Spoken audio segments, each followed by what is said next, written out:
from New York. It's a show that just lost some sort of social media trivia. This guy is in shambles. I mean, the video hasn't come out yet. Through the power of editing, maybe it was going to be close. What was the trivia contest? The 6 teams in the 4 major American sports that have names in other sports. So like the New York Rangers, Texas Rangers. Gotcha. The one he forgot, the Kings. This guy forgot about the Sacramento Kings. Danny, I gotta be honest. Yeah. You dropped a notch in my eyes. Wow! The Kings? The Kings? That should have been like the first one. Well, no, the Giants are the first. Yeah, the Giants. are the Either first one. one I mean, said. I'm Rangers just saying are the again. Kings was The Kings would be the last one. Thank you. Really? Well, there's 6 of them. I don't The think you get all last 6, to one? be fair. I would definitely get it. Okay, we're not going to do this now. Rangers, Kings, Giants, Yeah. Avalanche. Yeah. Is there a bird one? Is there a bird one? Cardinals. Cardinals. Yeah. It's a fun game. Oh, Winnipeg Jets I was supposed to get? Yeah. I would never get it. I told That's what you, I'm you saying. wouldn't get it. It's a Winnipeg? That was an easy one. Winnipeg Jets. Sometimes your trivia is hard. You but would have that gotten was- Winnipeg Jets. I'm just shook. We need to start doing There's that one after other the one show. you guys still haven't gotten, which is the Panthers. What is on the line for the Kansas City Chiefs? Flip the whole season. They can make it to where the prestige team, preseason Super Bowl favorite-ish team that is in disarray, that we're worried about, that all the shows are focusing on, is Baltimore. They can all of a sudden not only steady themselves, but get a bit of their swagger back for the first time since they walked off the field in the AFC Championship game. And they can also, in my opinion, further the confidence gap between Patrick and Lamar and the Chiefs and the Ravens if they meet again in the playoffs. Because when the resume right now, head-to-head, looks like this, and it is so one-sided in all of the categories, and Lamar, who, as Danny pointed out, as the broadcast pointed out, has the highest passer rating in the history of the league, has an 81 rating, and, almost 1-to-1 touchdown turnover ratio, that is a real big brother, little brother situation that is developing. And so I think I'm looking at it from a positive perspective of what they can gain by winning this football game. So if the Chiefs lose, they're probably fine. We'll probably all still come in here and say they're going to go to the playoffs. KW is going to say they're the Panthers. He's I'm gonna not be like, going you're to the 1 and 3 teams. I'm a little be bit concerned. more concerned than Yeah. everybody else. Sure, and I think that reasonable minds can disagree there, but I think most people will still say the Chiefs will figure it out, they will be fine. But I'm wondering, in the offseason, there was a lot of talk out of Kansas City. They're going to throw deep again. When's the light show going to come back? And we have spent a lot of time on this show talking about teams' offenses against other teams' defenses. Like, you expected Caleb to have a big game because he was playing Dallas's defense. Yes. And we judge it by the opponents. You would agree that the Ravens' defense so far has not been good. Correct. Right? They are averaging to their opponents. They're allowing more than 400 yards a game and more than 30 points per game. Now, it's through 3 weeks, and they played Buffalo and they played Detroit, 2 great offenses. But if Worthy is going to be back, and this is a flip the script type of season game for the Chiefs, when can we expect the Chiefs' offense to be good? Yeah. Because it has been over 700 days since the Chiefs have had a game with more than 30 points and more than 400 yards. It is the 4th longest drought of any team in the NFL. And so I'm not saying they are the Titans or the Patriots. I understand why they get the benefit of the doubt because they keep winning. But I am curious, if the offense struggles against a bad defense, hold on, are you when saying, do we start talking about that just for the real Chiefs? quick before you go, Brew, I want to make sure I understand. Are you saying that's going to be, if they win but don't score a lot of points, it's yeah, you won, but? I don't think anybody will do that. But my point is, we should hold them to the standard that we hold all of these other teams to when they play bad defenses. If Worthy is back and they have Mahomes and they're familiar with the Ravens and they have Andy Reid, shouldn't we expect the Chiefs' offense to be good? Listen, I think that the Ravens' problem on defense in the Detroit game was primarily against the run, and I'm telling you right now, I don't think the Chiefs are going to be able to take advantage. Well either. Yeah, but that to me that was a game of Detroit. What they run for 230? Yeah, like I mean, you know what I they mean. That destroyed them was both ways though. I thought they and had I don't their think way. the Chiefs can take advantage of that there. But if we are, I guess what I would say is this: I am not yet lumping the Ravens defense into the category of the unredeemables. Cowboys. You know what I mean? Like I know they have been bad, but if they are the Cowboys defensively, that's just who they're going to be week in, week out, then they're done. Yeah. You know what I mean? Then they're not a contender, and I still view them as a contender. But the good teams, and we all think the Chiefs are a good team, like the good teams have lit up the Ravens. So what are you saying you need to see from the Chiefs? I want to see the offense with Worthy back have a pulse. I'm not expecting them to have 30-plus points, but I don't want them to be 3.5 yards per carry, grinding out 16-play field goal drives. Like they should be better than what Cleveland was against them in week 2. Somewhere between Detroit and Cleveland. Like, is that reasonable for the Chiefs offense? Because I agree with what you said yesterday. As long as Mahomes is on the Chiefs, you give them the benefit of the doubt that they'll figure it out eventually. This feels like a pretty good opportunity to figure it out. No, that's fair. I think what's on the line for them, one of the things is the mystique. Like, they don't have the mystique anymore against Philly. We know Philly's not scared of them. Cincinnati's not a factor anymore. But Buffalo, of course, they've been beating them in the playoffs. But I feel like Buffalo thinks they could beat the Chiefs. And then, but they do have it over the Ravens. And now the Ravens are down. So this is a chance, like you said, to kind of make it even worse. But if the Ravens go in there and beat them, coming off a bad loss, they beat the Chiefs in Kansas City. Now I think if they were to meet in the playoffs, the Ravens would feel very confident about their chance of beating them. So I think that kind of mystique would be gone there. And if the Chiefs lose again, this would be the second straight loss at home. Like Wiles, we talked earlier, we were talking about like Mahomes would never lose at home, especially 2 games in a row. And so that kind of becomes a problem. As an underdog, he wouldn't even. Yeah, and I he's think only been that underdog at home twice. He's lost both. Well, and he's lost both. Right. Okay. Yeah. He's never an underdog. Correct. He was an underdog twice at home, Buffalo 4 years ago and a couple weeks ago, and they've actually lost both the games. But it never otherwise doesn't happen. I think it would. Obviously, the Chiefs would still be viewed as a playoff team and all that. But it would put into question, okay, how good are they? Are they legitimately a team that could get back to the Super Bowl?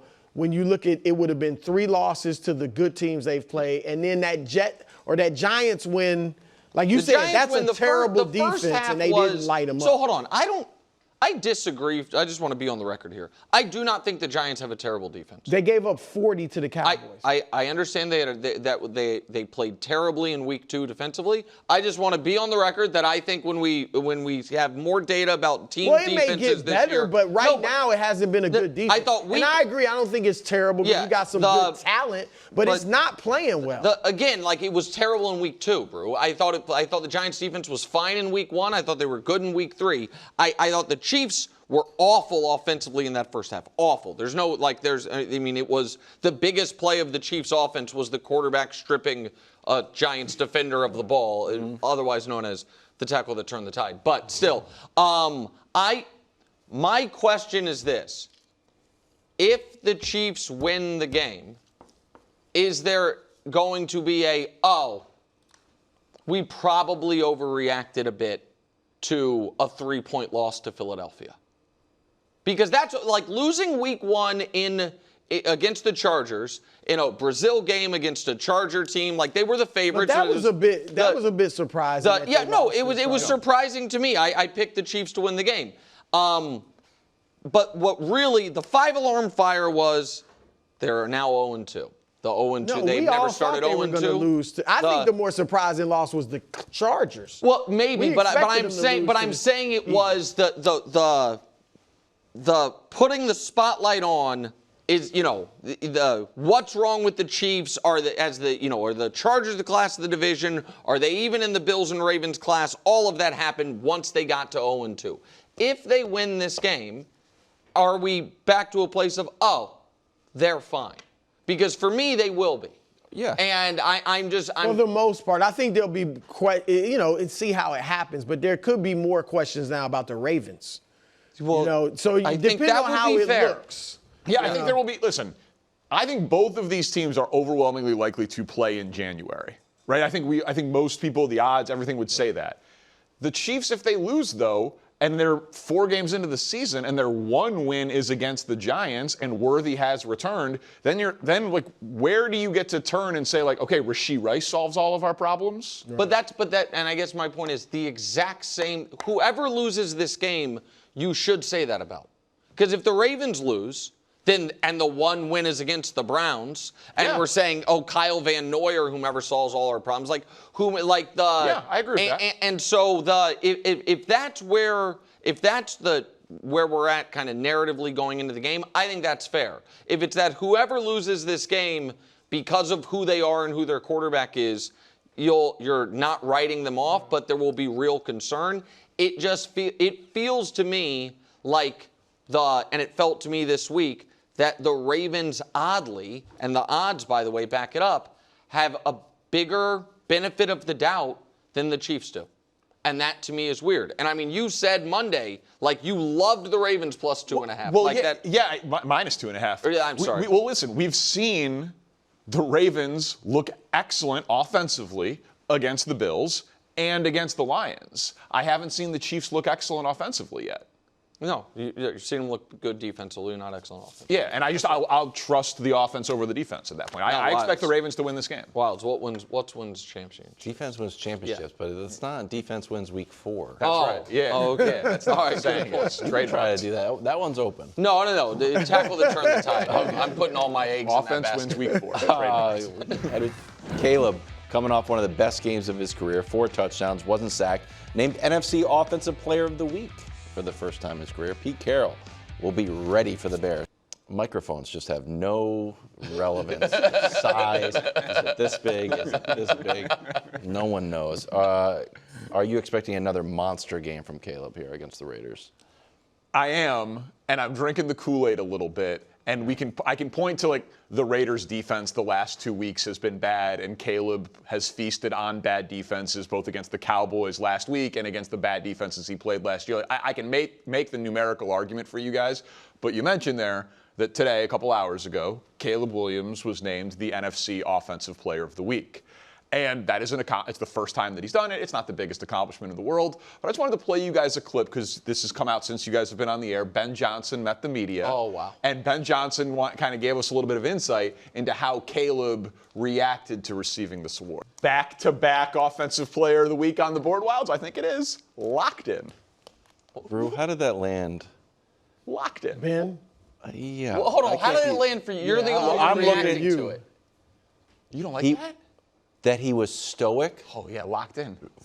Because he got Offensive Player of the Week. What was he expecting? Well, I'll just say thank you, a little speech, a little congratulations. You give a speech just, for winning. First of all, I'm sorry because I don't even know. Do you actually get a piece of hardware, or is it just like a text message? Do you actually even get any? Hold on. And J.J. McCarthy, I don't even know who won week 2. No, we do know because we made a big deal about it. Because it was everyone who played the Bears. That's right. Oh, yes. We made a big. It was J.J. McCarthy, Jared Goff, and Caleb Williams. Now Caleb Williams. Yeah. Now it's just a Bear. I mean, congratulations. Thank you. I say it totally sarcastically. I'll take you it. guys are so hungry and thirsty for any sort of acknowledgement. That's right. It's like our show. Like if we win one tiny Webby award, we would have it up. Did we win an award? No, not yet. No. I didn't even get nominated. Spent months get our YouTube plaque on the earth. Mr. Beast, here we come. That's weird. I think that's. By me or by Ben Johnson and Caleb? I think it's weird.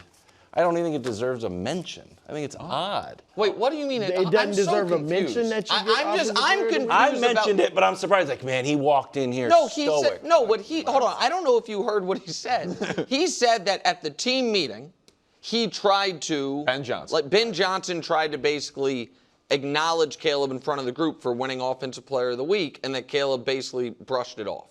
Like, of course he would mention in front of the I wouldn't think there would be any other behavior. Okay, all right. What do you want? I liked it. Well, you popping bottles, have like the ladies come in with the sparklers. You can't stand offensive. Ben Johnson. No, I don't know nothing what Ben the Johnson standard could've- Response is. Well, evidently, I don't know. I guess Ben Johnson was. Hey, taken you got aback an by it. offensive player. Oh yeah, let's go. Like, what are you supposed to do? Round of applause, tip of the cap, thanks to the offensive line. But no, he's locked in on the Raiders. Well, I don't know. Big game coming. Maybe. Since he's locked, he needs to have a big game. You hate to see him take a step back. And last week against Nick's Raiders, Marcus Mariota, first start in 3 years, Miles, goes out there and cooks. 15 for 21, 118 passer rating, just one touchdown. But still, if you can't, Marcus Mariota can go cook, but you can't, he needs to go cook. I'm not saying do what he did last week, but he should have a good game. It would be very disappointing if he plays poorly and he doesn't have to have an awesome game, but don't play poorly and have a step back. Listen, I've said it before the last game. They needed to go 2-0 in this stretch. Like, it's a bigger game for the team than for Caleb. Yep. That's correct. This I agree with that. is we didn't do it in must win, but this is a definitional must win for the Bears. You win this. And for your Raiders. I understand we're not talking about the Raiders right now. They need to start blocking people. Yeah. If the Bears win this game, they go into their bye week live. Go into their bye week, we're 2-2. We steadied ourselves. We had that embarrassing week 2 loss, and then, you know what I mean, we got right, and now we have Felt like they should have beat the Vikings in week 1. Right. We had that. We had week 1. We blew it. Week 2, we get annihilated by Detroit. We feel a little less bad about that psychologically because we just saw Detroit run all over Baltimore. True. We then beat Dallas, beat the Raiders, and then extra week to prepare for a team that I think, if the Bears, which I think they do, have playoff hopes. I picked them to make the playoffs. I think Brew did. The Commanders are going to be the type of team that is trying to kind of fighting for that same real estate. So that becomes a huge spot. You lose this game, and then it does feel like, all right, everybody gets fat and happy against the Cowboys. What did it mean? So I do think this is a huge spot for them. Steelers in Ireland against the Vikings. Rodgers and Thomas squeaked out a victory over the Patriots, who turned the ball over 5 times. Rodgers himself said he played poorly, but Tomlin, optimistic. Just bounce back game, buying it? Not really. I think that the Steelers need Aaron Rodgers to just be average, and at this point he's had an amazing game, he's had a bad game, he's been very inconsistent. And they're hoping for consistency from him. He's played Brian Flores once. Ironically, it was in an international game. He threw 54 times, had 3 picks, and a passer rating in the 50s. So I'm not really expecting much from Aaron Rodgers in this spot. It feels to me like the Steelers' formula is if their defense can do what it did last week. Now, I don't know Force 5 turnovers? Well, that's going to be hard. And they barely won. Yeah. That's the thing. So, but they spend more money on the defensive side of the ball than any team in the NFL. I was going to say, obviously not 5 turnovers every game, but the only path for them for winning is if their defense plays up to its level of. They have the worst defense in this game, though. I think that this weekend they have the worst defense. It's also one of the only spots on the schedule where they definitely have the better quarterback, because even though I'm not an Aaron Rodgers guy at this point, he's better than Carson Wentz. Right. I think that this is a dangerous spot for Aaron Rodgers. Health-wise? Yes. Because he got sacked 0 times last week. Yeah, and I think that I watched that Vikings-Bengals game probably closer than most because I might have had a little small financial investment in it. And that what they did to Jake Browning feels like they can definitely do that to Aaron Rodgers. Because at this point, I don't think stylistically, Browning and Rodgers, to me, are similar enough as far as, like, if you get the ball out quick, right, that you can be accurate. And again, Rodgers is better than Jake Browning. I get that. But there's just no mobility. And I think the Steelers' offensive line has some weak spots. I think the Patriots showed it in that game. Oh, yeah. And I think this is a really, really tough spot for Pittsburgh. I like the Vikings a lot, and I think Aaron this is a game where you could see 4 or 5 sacks and another 4 or 5 quarterback hits. Like, I think that's a tough spot. Well, look, that Minnesota defense obviously is tough, and the Steelers' defense is going to have to be just as good. And you have to think they should have a good game against Carson Wentz. I get it, they have other weapons in Minnesota, but they gotta shut him down with Carson Wentz. And Rodgers, like you said, he has been very inconsistent. Obviously, if they get pressure on him, that's a problem. But they need to stack some wins. I get it, Minnesota's a very good defensive team. But they need to win some of these games. I don't know if we can show the schedule. Like the same thing that I was saying, this show has not been high on the Steelers. Did you have them in the playoffs? I did, yeah. I think you were the only one of the three of us plus Greg and Coach. Well, I'm not so quick to concede that the Vikings defense is better than the Steelers defense. Like, really? Well, statistically, through a couple of games, it's been that Week 1 game against the Jets was just weird. Except this, I don't think the Steelers defense has played well yet. I don't think they gave up 31 to Seattle. They gave, to be fair, they gave up 24 because of that. I just think I haven't seen it yet from Pittsburgh. Yeah. But to the point, the reason I called up the schedule was, if you picked them to go to the playoffs, it was based on, like Bruce said, starting off really well. No question. Not 2-2 going into the bye. No, they have to win. Yeah. I'm just saying, they can win this game by the Steelers defense messing up Carson Wentz. I don't know that this is necessarily Aaron Rodgers has to carry us type of game. Ladies and gentlemen, it is time for Packed Stats. I don't know what people with real jobs bring to work in their briefcase, but I never leave home. Oh, okay. Is this not a Willie real job? Cologne. Is this not a real job? No. Talking sports on television in makeup is a real job? No, it's like not. my wife. Yeah, I don't know what it is that we do around here, but we put stats in a briefcase. Let's do it. Give me my lights, in case you were confused that this was a real I job. love the theatrics. Stat number 1, 50-4. That is Lamar Jackson's touchdown to interception ratio in his last 20 games played. There is one quarterback in NFL history who has done that, at least 50 touchdowns and 5 or few interceptions in a 20-game stretch, and that was Greg Jennings' former teammate, Aaron Rodgers, one of the greatest passers of the football, if not the greatest passer of the football in NFL history. Everyone has seen the stat going around that Lamar Jackson is now the career passer rating leader. I just don't think it can be overstated. All of the narratives that were around this guy. He's a runner. He should be a wide receiver. He's a dual threat quarterback. How will he age? Do the Ravens have to win now because he's not a passer? Man, he has just stacked great passing. And Greg, did you ever think there would be a time when Lamar Jackson, the passer, would keep the company with Aaron Rodgers? Look, I did not to start, and I marvel at it now. I talk about his accuracy and his ability to be attentive to the details of being a quarterback and what he wanted that version of himself to look like. Credit to him, because every single season he had an opportunity to improve, and he did just that.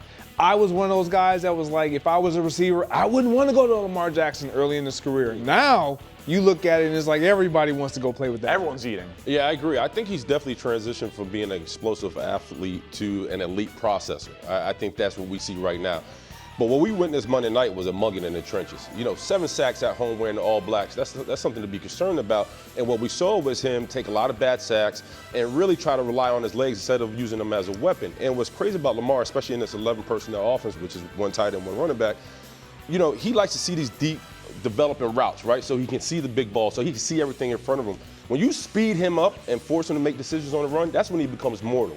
So that's where we kind of have to watch out how he continues to grow during the season. It's just an unbelievable show. Unbelievable. 50-4 over 20 games. He's been special, man. All the respect in the world. Speaking of special, lights, camera, stats. Number 2, please. This one's a little bit more on the negative side for an all-time great talent. And the number is 36th, as in where Saquon Barkley ranks in yards per carry this season. I came into this year expecting, because of the offensive line, because of their dedication to the running game, that Saquon Barkley had a chance to be the first back-to-back 2,000-yard rusher. People were like, it was too much usage last year. There's the Madden curse. They're going to do other things.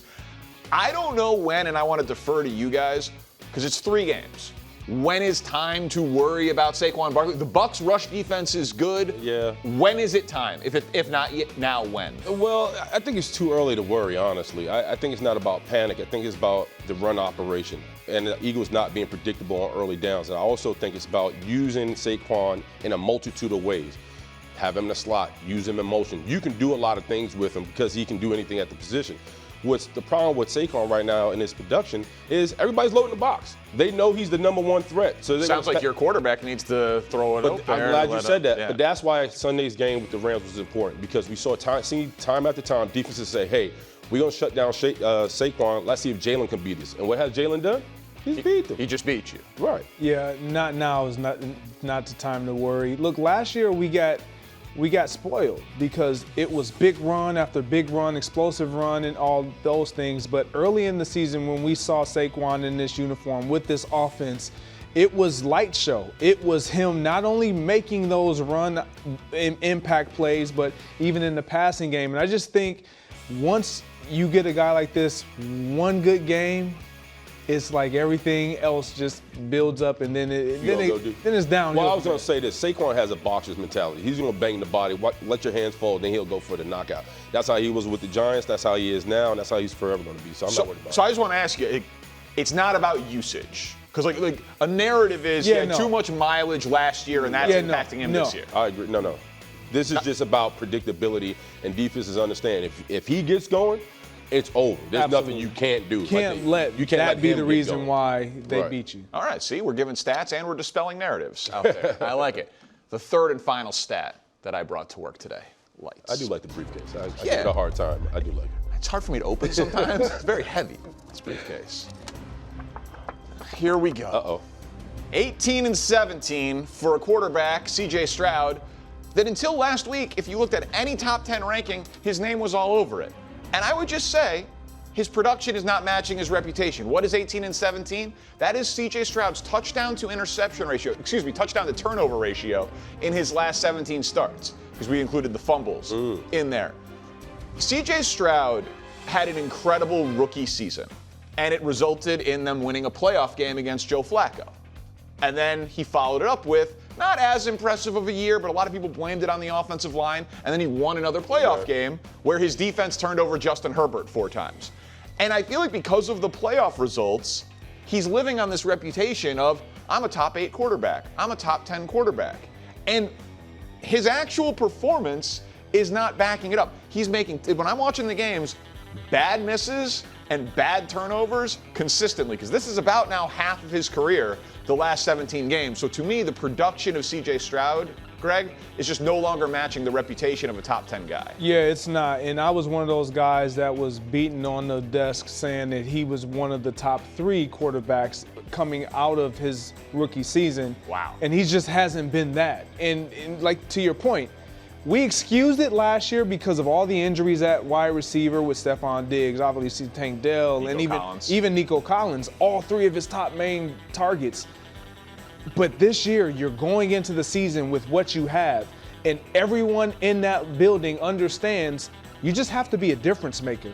And that's what we expect out of that position, and he just hasn't been that. So it's unfortunate, but I think I still believe in you, CJ. You still believe in him, okay? Yeah, I don't think the Texans have a CJ Stroud problem. I think they have a resources problem. I think when you talk about, go back to the rookie year, I got a graphic right here.